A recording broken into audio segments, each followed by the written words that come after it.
ఆధ్యాత్మిక నగరం తిరుపతిలో నిత్యం అవాంఛనీయ ఘటనలు సంచలనంగా మారాయి.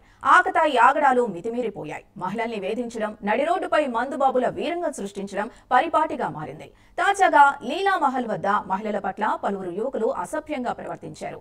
దీంతో బాధిత మహిళ బంధువులు యువకులకు దేహశుద్ధి చేసి పోలీసులకు అప్పగించారు.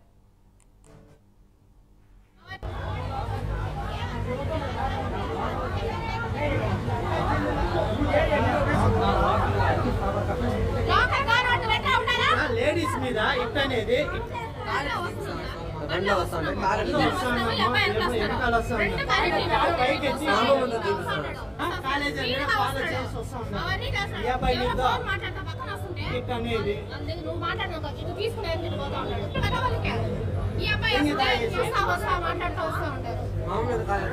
కాళ్ళు పైకి ఎత్తిన కొంచెం జస్ట్ బైక్ ఉండదు, పక్కన పక్కన బైక్ ఉంది. తాగితే అయితే ఇంట్లో పోవాలా, వీళ్ళ అక్క చెల్లెలు లేరా?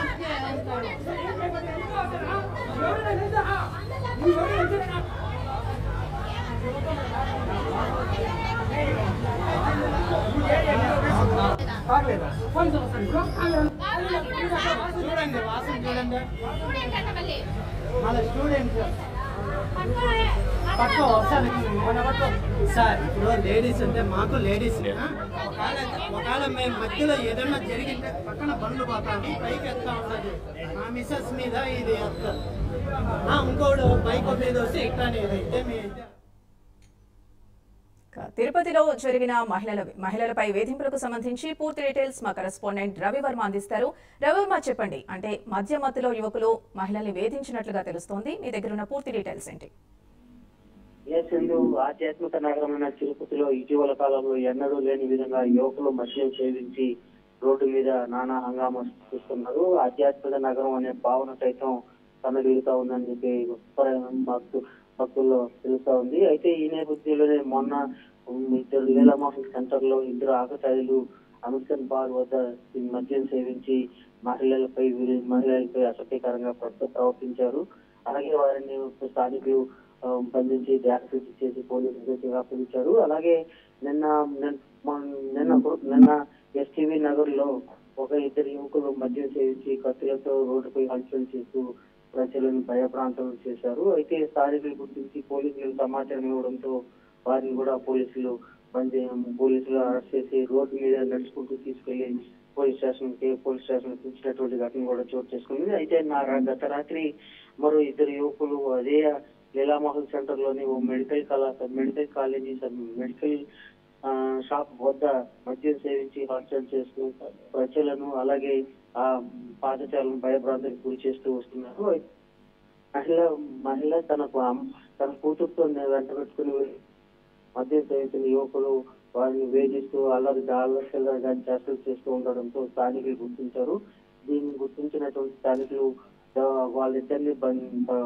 వాళ్ళిద్దరిని బంధించి దేహశుద్ధి చేశారు.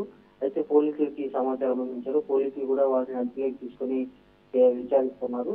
అయితే ఇలాంటి ఘటనలు ఎన్నడూ లేని విధంగా తిరుపతి ఆధ్యాత్మిక నగరంలో ఎన్నడూ లేని విధంగా యువత మితిమీరి ప్రవర్తించడం శోచనీయంగా ఉంది. అయితే ఇలాంటి వాటిని కట్టడి చేయాల్సిన పోలీసులు సైతం పూర్తి స్థాయిలో అంటే బీట్ వ్యవహారంలో రాత్రిపూట భద్రతా వ్యవహారంలో పోలీసులు వ్యవహరించిన విధానం అంటే గ్లూకోజ్ సిస్టమ్ పహారా సిస్టమ్ సక్రమంగా లేదనే భావన కూడా ప్రజల్లో సర్వత్రా వ్యక్తమవుతోంది. అయితే పోలీసు యంత్రాంగం అన్ని విధాలా కట్టుదిట్టమైన చర్యలు చేపడుతూ ఉన్నా కూడా ఇలాంటి యువకులు ఆకతాయిలు కొంతమంది కావాలని రోడ్లపై మద్యం సేవించి రోడ్లపై అలజడి సృష్టించడం ప్రజల్లోనూ అటు తిరుమలకు వచ్చే భక్తుల్లోనూ భయప్రాంతానికి గురవుతున్నారు. వీటి పట్ల పోలీసులు మరింత నిఘా వ్యవస్థను పటిష్టం చేయడమే కాకుండా ఇలాంటి వారి పట్ల కఠినంగా వ్యవహరించినట్లయితే భవిష్యత్తులో ఇలాంటి అల్లరి మూకల ఆగడాలు అరికట్టే అవకాశం ఉందని చెప్పి కూడా స్థానికులైతే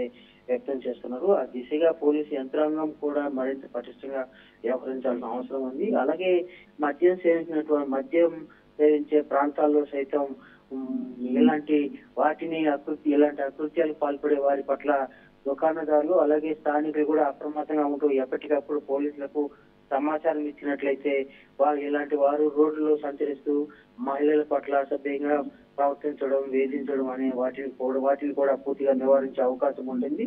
ఇలాంటివి ముందస్తు జాగ్రత్తగా గుర్తించి పోలీసులకు సమాచారం ఇవ్వాలని చెప్పేసి కూడా స్థానికులు అలాగే పోలీసులు కూడా సూచిస్తున్నారు. ఆ దిశగా అధికారులు అలాగే పోలీసులు సంయుక్తంగా కృషి చేసినట్లయితే తిరుపతి ఇలాంటి ఆధ్యాత్మిక నగరంలో ఇలాంటి అల్లరి మూకల ఆగడాలు పూర్తిగా నియంత్రించే అవకాశం ఉంటుందని చెప్పేసి కూడా పోలీసులు స్థానికులు ఆశాభావం వ్యక్తం చేస్తున్నారు. ఆ దిశగా సంయుక్తంగా చర్యలు చేపట్టాల్సిన అవసరం ఉందని చెప్పి కూడా స్థానికులు భావిస్తున్నారు. సింధు.